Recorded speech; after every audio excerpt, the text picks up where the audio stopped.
give it 120%. Every day, every single day is a new beginning. It's a new day, a new opportunity. You gotta realize your only competition is really yourself. They may be winning on the outside, but if you're losing on the inside, how can you overcome that? I'm gonna tell you how you can overcome it. Shut down each and every negative thought that comes into your brain, each and every time it pops into your brain. It's 5 in the morning, and you told yourself the night before, you were getting up today. And when it's time to get up, and your brain starts saying, no, I'm not ready yet. Just 5 more minutes. No. Just 10 more minutes. No. Just 15 more minutes. You have to shut it down and say, we're getting up right now. 5-second rule.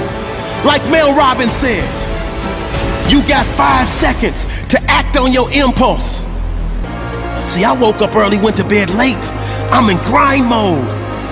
Don't be afraid of the hard work. Don't be afraid to grind a little bit harder. Don't be afraid to sweat a little bit. It's okay, man. You expect to go to another level if you can't get up and get after it.